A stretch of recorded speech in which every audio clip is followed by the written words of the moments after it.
Hey everybody, before the show starts, log on to musicmoneymakeover.com/shop to download all my books and free guides. And while you're there, make sure you click on the book a call tab to book a call with me to get all your questions answered and your problem solved. Enjoy the show. Hey everybody, welcome back to the Music Money Makeover Show. My name is Casey Graham, and on this episode, we're digging into something that I actually do on the back end when I get on the phone, as you can see, and some of us have these conversations.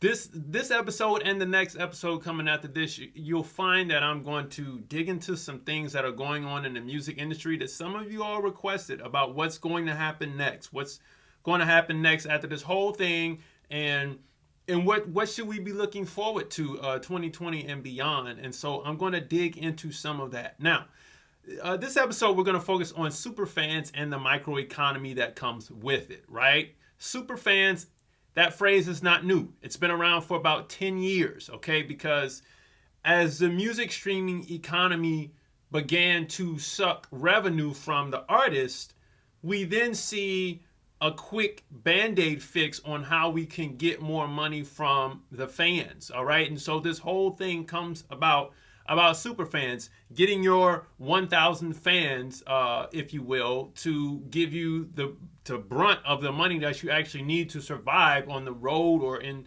your own little community, your own circle, all right? And so that is where that derived from. When the streaming platforms came on the scene and they started to move or take a lot of the revenue away, you know, this whole superfans thing came about. So let's look at the streaming platform for a little bit.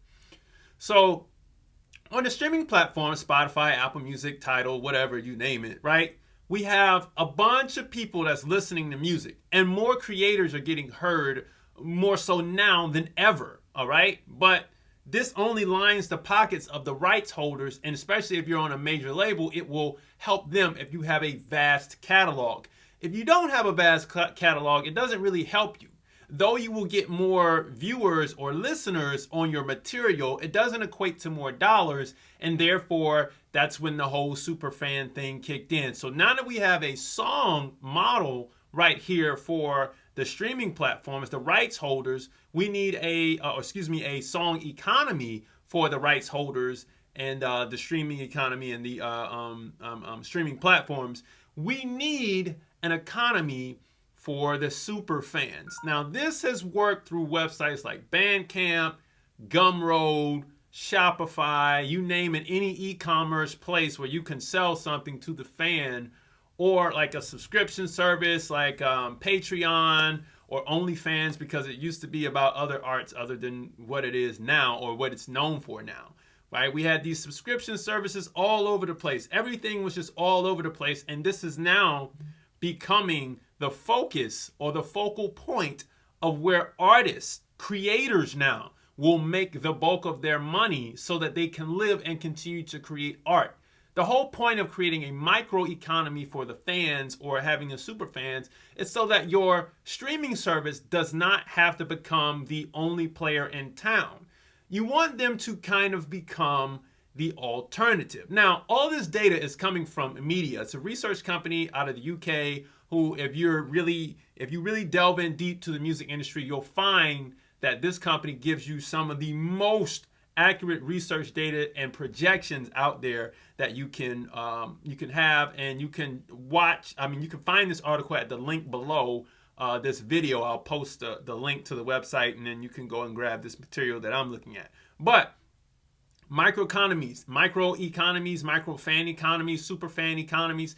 This will be what we will be doing from 2020 up until 2027 when it comes into public consciousness and when everybody is really, fans understand that, oh, this is what it is. Let's donate, let's give, let's buy, let's support the artist, because this is going to be that new method. One thing that I saw was what's required now is new innovations that make the current streaming model look like an alternative. I'll give a tidbit of information here. What I suggest to everyone is when you're out there, you're building your super fan economy, the fans should be the people who buy something from you first. Message! All right? That's my tidbit of game in this video. And after you meet your set threshold, then the streaming platforms can have it. So Write that down. If you don't write any more notes from this video, write that down. All right. So now that we make them an alternative, we can feed ourselves now. We can eat off of what we create. All right. And that's the whole point of this thing. So what does it look like? Well, we have to find the value of this economy. And this is unique. This is where the computer can't exactly get into yet. It may take the computer and artificial intelligence another 10 years before they can tap into this value proposition. The value proposition of this lies in the artist to fan relationship. Message! Every fan is different. Every artist is different, right? That's how you're going to pull this value out. That's where the value for the superfan lies, in the artist to fan relationship. And it's unique for every single artist, for every single interest. All right. So that's where you're going to pull this money from right here. All right. And it comes from building that fan base. When people talk about fan base, this is what you're doing. All right. And there's only going to be a certain number of fans that you need to find that sweet spot of 1,000 fans that will support you. And then you just rotate them in and out, in and out, in and out. You'll lose some fans, you'll gain some fans. But as long as you keep dropping super fans into your 1,000 people bucket or 1,000 person bucket, then you'll be fine. 1,000 people at $5 a month is $5,000. $10 at 1,000 people, you know what I'm saying?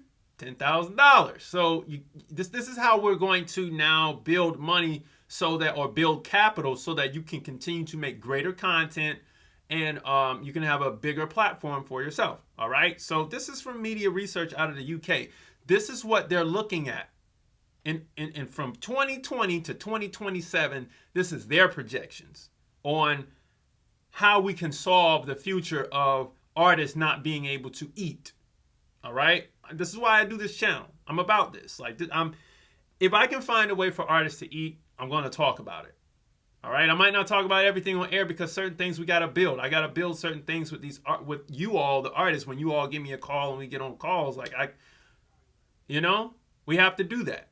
So anyway, this may be a series. I don't know. I always say everything may be a series, but how to build a super fan economy. Now it's becoming center stage on what the outlook on music will look like and utilizing the artist to fan value proposition here. Now, I know this is a lot of business.